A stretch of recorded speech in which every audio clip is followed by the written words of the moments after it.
primero vos la pregunta que querés, lo que vos quieras saber. Dale. A ver,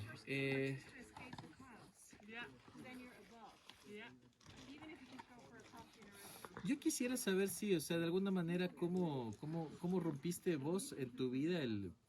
Me pareció algo genial cuando dice el viejo de ayer. Dice, usted sabe de la vida y él dice, no sé de la vida, sé de mi vida, dice. Entonces eso es bien bonito porque, por ejemplo, cuando me paso muy subjetivamente hablando de la filosofía y de la nota, siento que estoy siempre fuera de mí, ¿cachas? O sea, estoy como que subjetivizando muchas cosas, ¿no? Que no lo llevo a lo concreto, o sea, mi vida personal, entonces como que la vida, pero no es la vida, es mi vida, porque esta se va a acabar ahí. Y en tu vida, entonces, ¿cómo rompiste todas las barreras del no puedo, cacha? En el sentido mío, yo, por ejemplo, me voy yendo en mi camino, porque te estoy haciendo esa pregunta como un espejo más que nada. He sido muy lento, o sea, mi proceso creativo ha sido muy lento, tal así que mis dos procesos teatrales los he culminado y siempre le doy paciencia, no le presiono nunca que salga algo, inclusive con el taller que hicimos contigo. Pero en tu caso, ¿cómo te sientes a eso? O sea, ¿sientes que rompiste eso, que presionaste para que eso se rompa? ¿O simplemente también le dejaste fluir nomás? En todo tu proceso creativo, sea en película, sea actuación, sea la página web que tienes, inclusive para mí es una obra ya, es una obra de arte en el sentido de que es una plataforma para que puedas mostrarte. Me parece eso, que no lo haces con ningún tipo de vanidad. Me parece a mí, me parece que lo haces porque quieres compartir. Y obviamente sí, también es una fuente de trabajo y todo, pero principalmente estás ahí porque quieres decir algo. Entonces, eso creo que es lo que quisiera preguntarte. Realmente ni siquiera me lo pensé, pero ahorita Buenísimo. te puedo decir eso. Pero digamos, es muy interesante lo que decís. Muchas gracias por la pregunta. Te voy a contestar muchas cosas que... Primero, yo soy una persona muy lenta. Hace el año pasado mi hija fue diagnosticada con autismo, mi hija mayor, la de 20 años, y a partir de estar en contacto con lo que es el autismo, yo durante mucho tiempo, siempre que daba talleres y compartía, me gustaba decir que yo era un idiota, o por lo menos que cuando de niño tuve la sensación de ser un idiota, de no entender lo que los otros niños hacían, de sentirme diferente. Hoy en día, a partir del encuentro con el autismo, de lo que es, entiendo que soy autista. Evidentemente debo ser un autista. ¿Y qué es un autista? Es una persona que no entiende el funcionamiento del mundo, o de que las cosas que van sucediendo en el mundo y que los otros hacen, no las comprende. Las puede repetir, pero no las comprende. Es decir, yo puedo, y todo el tiempo he tenido esa sensación, de niño sobre todo, yo tenía la sensación de que yo había llegado a un planeta que no me correspondía. O que yo había llegado a un mundo donde todos sabían cómo funcionaba menos yo. Entonces la sensación que tenía es, digo, ¿cómo puede ser que yo llego al jardín de infantes, entran todos y se ponen a jugar? Puta, y es el primer día que llegaron. Y yo entro y miro, ¿y qué es esto, loco? Entonces siempre tuve la sensación de estar en otro planeta. Hasta que lo que me pasó con el tiempo es darme cuenta, tener la sensación al menos, de que la mayoría de las personas tampoco saben, solo hacen. Ajá. Y que con el paso del tiempo se van dando cuenta de que hicieron cosas sin saber. Entonces, a mí me da la sensación de que yo hacía de niño mucho contacto con las personas mayores de edad, sobre todo con los viejos, porque sí tenía una empatía con el viejo. Y el viejo es alguien que se dio cuenta en la mayoría de las veces que vivió mal. O sea, la vejez es una oportunidad de darte cuenta de lo que te has equivocado en tu vida. Entonces, cuando vos ves, siendo un viejo, un niño que observa, te da empatía. Yo me he dado cuenta de eso, que la empatía con los viejos a lo largo de mi trayectoria debe tener que ver con que soy una persona que observa mucho lo que sucede antes de accionar. Sergio, quiero preguntarte ahí porque en verdad me identifico bastante con lo que dices, yo en lo personal. Pero yo te preguntaría, y voy a decirte esto, o sea, yo pienso que simplemente naturaleza, esa sería mi respuesta única, pero te diría, existe una ventaja en poder observar y no accionar. No sé si me entiendes, no una ventaja utilitaria, no una ventaja capitalista, sino que digo, si es que solo ese ser te trae el placer de hacer, meterte en una fiesta a bailar, que es lo que te podría decir el ejemplo más cercano a mi realidad, o meterte en un teatro a improvisar, que es así como paga y juegas nada más. Pero yo también observo mucho, estoy desde afuera y para yo poder entrar me cuesta un montón. Cuando lo hago ya me siento en el papayal, inclusive con los mismos chicos. Para darles clases a adolescentes me tomó años. Siempre estuve con los más chiquitos porque los más guaguas eran más fáciles de trabajar. A él le conozco desde que era chiquitito, por ejemplo. Entonces como que hay un contacto más directo con los más chiquitos. Es como puedo ser niña y jugar así sin problema.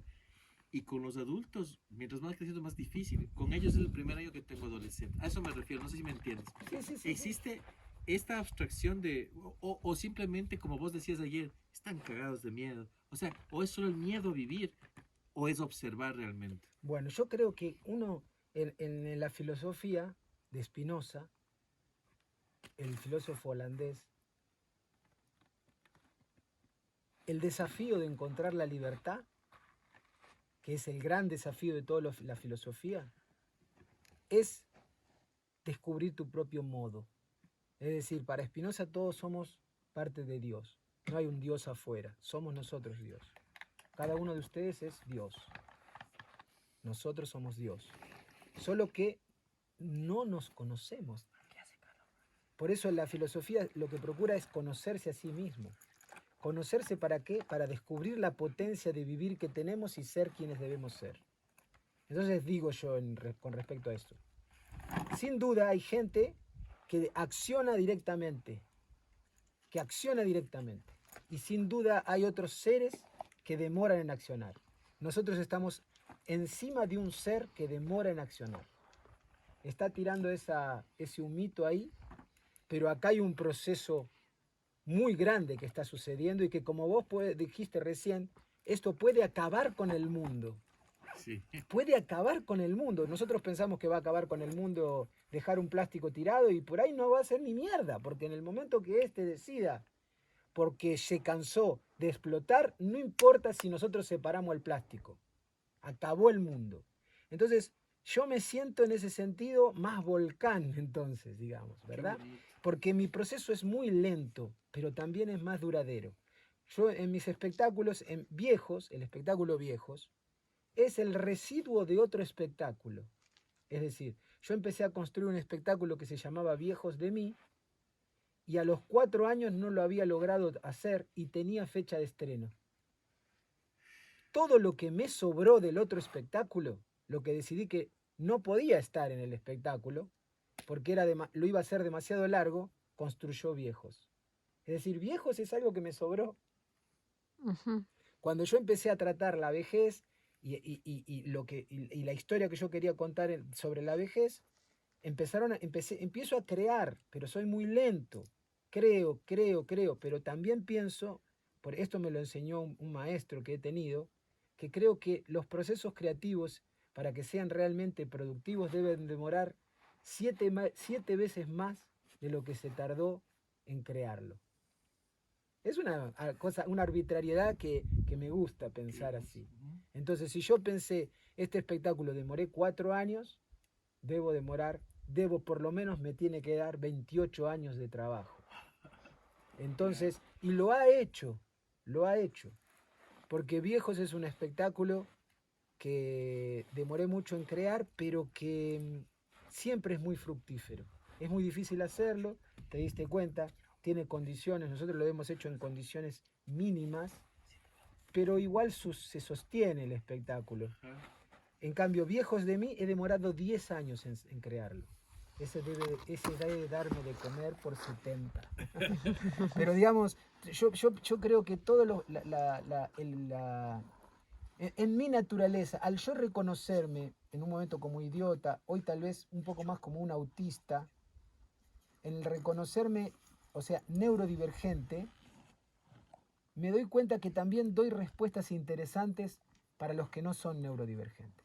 Es decir, las personas que, entre paréntesis, llamamos comunes, cuando me ven, dicen, pero este tipo hace algo distinto. Sí. Se nota que yo demoré otro tiempo en pensar cosas, se nota que yo demoré más. Entonces, creo que todos aquellos que somos muy observadores y muy lentos, aquellos que somos muy tímidos, tenemos cierto potencial para ser artistas. Sabes que, y discúlpame, hay dos cosas que te quería decir. La una es que contaba este Jodorowsky, uno de esos cuentos que hay antiguos, que decía, claro, y venían todos los animales de la selva a decir, ah, chuta, te demoras tanto tiempo en tener un hijo, la leona, dice, pero es un león. Buenísimo. Claro. Sí, Y los chicos tal vez también quieran preguntar algo. sí, pero déjame, yo quiero Es que estás conversar con- monopolizando. No, sí quería decirte sí, mejor los chicos, pero que se quede pendiente esto de repente para que no se me olvide nomás. Podemos después conversar sobre esto, Sí. que es sobre, en cambio la presión, a mí nunca me ha importado, pero siempre existe esta presión de la rapidez, de los que sí se sienten rápidos, que ya tiene que salir esto, ya tiene que salir esto, es que esto no es así, ¿y por qué te demoras tanto, no? Y a mí no me ha afectado, pero sí es como un taladro que jode, ¿no? En todo caso, se le conversamos después. Chicos, ustedes, por favor, a Sergio, si quieren preguntarle. De lo que vieron ayer. Algo que les llamó la atención, que dijeron, ay, ¿cómo haría esto? No, cualquier pregunta es válida, por si acaso no se vayan a sentir. No me molestan las preguntas. Solo si algo les dio curiosidad, o si solo quieren comentar algo, está bien. Y si es que quieren, son bien callados, pero a ver, Christopher, hable. Somos lechuzas, cuando estamos solitos ahí sí somos Ahí sí son hechos los que hablan todo. ¿Quieren ¿Les preguntar gustó el algo? espectáculo? Sí. A mí ¿Sí? sí. A ver, cuéntenme eso, por ejemplo. ¿Qué fue la parte que más te A gustó? mí cuando apareció ese viejito, El profesor. andaba hablando con el... No, Ah, sí, el profesor ese El estaba profesor. El chévere. profesor y la ancianita. ¿Y la ancianita cuál? La que decía de los espíritus. Ajá. De Los La que era Ángeles. el ¿Y, cuerpo y por qué completo. te gustó la ancianita? ¿Te puedo preguntar? Porque, o sea, es como que, sí es verdad, todas las personas tenemos un lado que nos dice que hagamos esto porque supuestamente está bien y hay otro que nos dice que no hagamos esto porque está mal. Y, o sea, me siento como que identificado en eso porque yo también tengo dos juegos en mi cabeza y me dicen eso. Mira vos. Qué interesante. ¿Y el profesor por qué te gustó?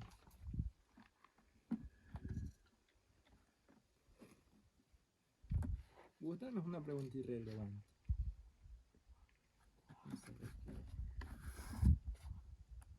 Entonces, ¿por qué lo nombraste? Porque me parece interesante la historia del profesor. De que él decía que estaban... O sea que él se dedicaba a hacer lo que más le gustaba. Por eso. Yo también me dedico a hacer lo que me gusta. ¿Qué sería? Cantar. Bien, Ujú. qué bueno. ¿Y qué tipo de música cantás? ¿O componés vos o echas ya? No, todavía no. Tengo pensado así, pero yo hago, no sé, música improvisada, rap, todo eso. Y el profesor, digamos que en algún sentido te sentiste identificado. Ajá. Porque, o sea, yo entendí que el profesor le negaron algunas veces, dijeron que no podía, y él lo logró. Y, o sea, si una persona común puede, yo también soy una persona común, yo también puedo. Ya, y entonces como que eso impulsa a seguir adelante. ¿A ti? ¿Me quieres contar lo que te llama la atención? No, lo que más me gustó fue lo del viejo que estaba sentado a la mesa. Ajá. Cómo se hablaba, usted hablaba para no confundirse, meterse en los dos personajes. Hablaba como usted, como y el otro hablaba. No se confundía, o sea, parecía que era una sola persona, era el mismo. No entendía cómo usted lo hacía eso. Ajá. Ajá, O sea, te sorprendió eso. ajá. En un momento me hizo asustar ahí. ¿Ah, sí? Sí, estaba concentrado y como que estoy me asusté. ¿Por qué? ¿Porque te pareció que era de verdad? Ajá. ¿A los cuántos años comenzó con eso de teatro? De grande nomás. ¿Eso qué? La primera experiencia que tuve haciendo teatro fue cuando yo empecé a estudiar, soy profesor de educación física. Cuando entré al profesorado de educación física había un grupo de teatro. Y entré ahí al grupo y y empecé a hacer. Y después, en realidad, yo comenté con ustedes que cuando era niño era muy tímido, ¿no? Pero a medida que fui creciendo, me di cuenta que había aprendido a vencer la timidez. Que me podía meter en lugares con el tiempo, tomaba coraje y entraba en lugares que no sabía. Entonces empecé a entrar a teatro y todo lo que me daba curiosidad cómo se hacía, entraba a estudiar, ¿viste?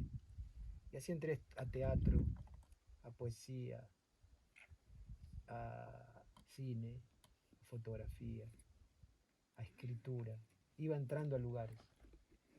Y en un momento, en el año 92, decidí salir de viaje, dejé todas mis cosas en Banfield, en mi ciudad, y viví viajando durante 12 años. En esos 12 años construí mi trabajo, primero como titiritero, ¿no? Pero como una persona de teatro. ¿A vos, Bárbara? ¿Qué fue lo que más te llamó la atención? Verle a su papá en el escenario. Dice. Sí, Dios mío. El profesor, ese fue uno de los que me gustó. Creo que a la mayoría les pudo haber gustado eso. Como hablaba del tango, que la vida era igual que el tango, hacía también otro que me gustó, el viejo, el primero. Cómo hacía las voces y todo eso. O sea, cambiando de persona muy rápido, eso también me impresionó a mí. Y eso. ¿Vos, amigo? Yo. Me gustó el primer viejito, el que estaba sentado. Después me gustó el otro que era norteamericano. El navajo, el indio navajo. El navajo.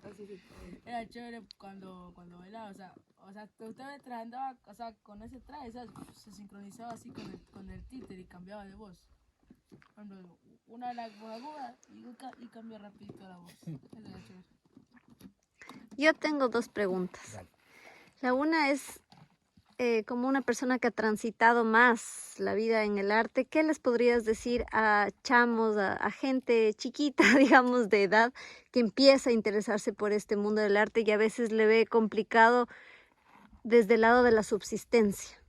Porque ese es uno de los mayores problemas por los que muchos renuncian a ese camino y dicen, no sé si voy a poder comer de esto a que si fuera abogado o cualquier otra profesión. Esa sería mi primera. La primera es que cualquier actividad artística es un trabajo. Entonces, que parezca que no tenga un horario fijo es estar confundido.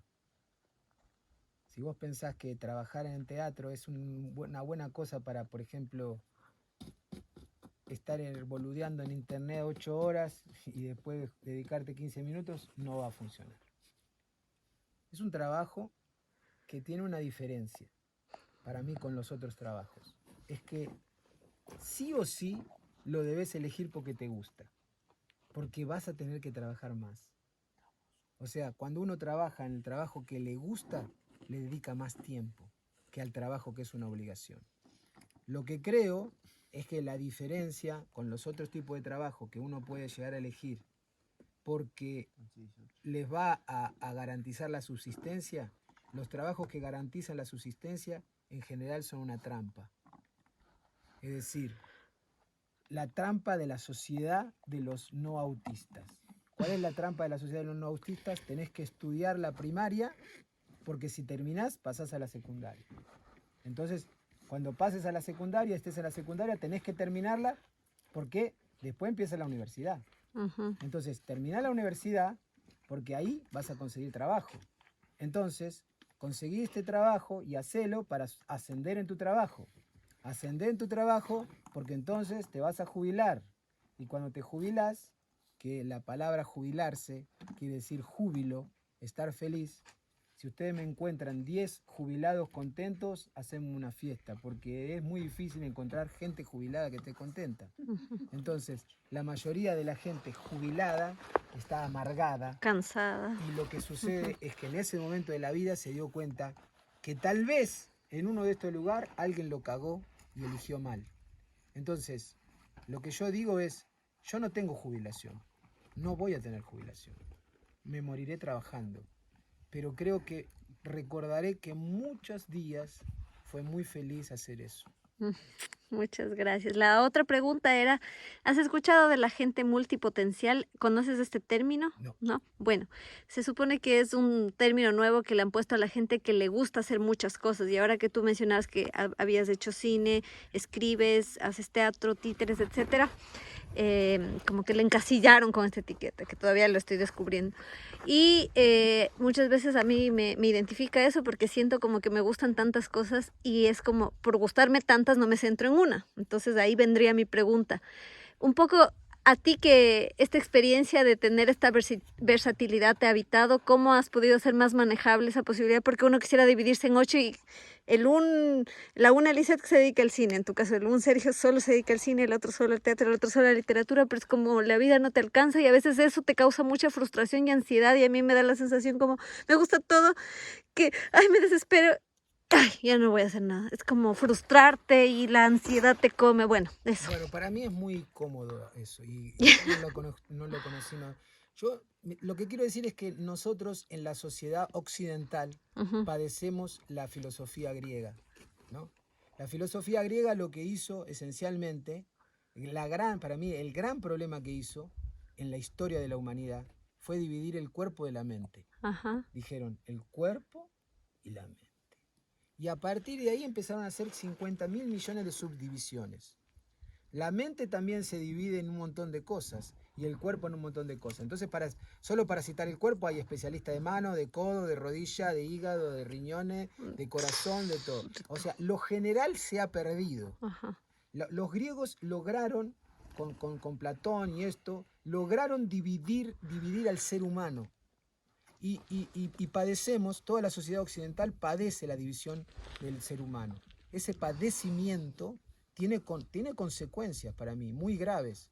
Muy graves es que hay una desesperación social ahora para que alguien junte, Ajá. para que alguien nos junte, para que seamos algo. Yo creo que el ser humano nunca fue mente y cuerpo, solo fue una cosa sola. Esto es filosofía espinosista también. Para Spinoza no existe la división entre el pensamiento, el alma, el espíritu y el cuerpo. Todos somos un ser, una potencia que puede existir a su máximo nivel. Entonces, yo padecí, cuando era joven, de que me gustaban muchas cosas. Decía, si vos te siguen gustando tantas cosas, no te va a ir bien nunca en la vida. Ajá. Entonces tenía que ir eligiendo hasta que en un momento lo que yo hice fue irme de viaje. Y irme de viaje, ser un viajero es una posibilidad de romper con los cánones establecidos en un sistema. Porque cuando vos viajás, no importa cómo es la ciudad, vos siempre sos extranjero, por algún decirlo. Entonces sos un extranjero que está tratando de hacer contacto. No, nunca fui un turista, siempre fui alguien que quiso estar en los lugares. Entonces, cuando yo desarrollé mi sustento, mi obra, que fue en mis obras de teatro con las que vivía, pero paralelamente escribía, y esto, en un momento dije, no, ahí me cayó la ficha, yo no voy a seguir este mandato, no voy a hacer solo una cosa. Por eso también en el año 2019 decidí, yo me llamé el titiritero de Banfield, yo no soy el titiritero, no soy, más. Yo no soy de Banfield, más. Yo no tengo mi lugar en el mundo, mi lugar es el mundo. Ni siquiera el planeta, es el cosmos. Yo soy un ser de este lugar, un ser que no se conoce del todo y que se puede mover en distintas esferas de acuerdo a las necesidades. Por ejemplo, si ahora explota el volcán, ¿importa si yo hago teatro o si corro rápido? ¿Importa si corro rápido o quiero también salvar a alguien conmigo? Es decir, la vida nos pone a prueba todo el tiempo. Y para mí lo importante es que nosotros busquemos en nosotros que florezcan nuestras posibilidades. Ahora, tengo una facilidad para hacer distintas cosas. Eso no tengo problema en ponerme ahora a escribir un cuento, diseñar una película, a la vez que estoy tratando de dirigir una cosa en otro país. No tengo problema, me siento muy cómodo en una hora hacer una cosa, otra hora hacer otra cosa. Creo que la mayoría de las personas hacemos esto, solo que lo olvidamos. Porque somos padres, somos hijos, somos amigos, somos novios, somos empleados, Estudiantes, somos claro. jefes. Entonces, aquel que piensa que puede elegir una sola cosa, Cayó en la trampa. cayó en la trampa. Ok, entonces la ansiedad es puro pajazo mental lo que tiene. Sí. Pues vamos a ir por el tiempo de Vamos. grabación y podemos continuar en la playa si es que desean. Dale.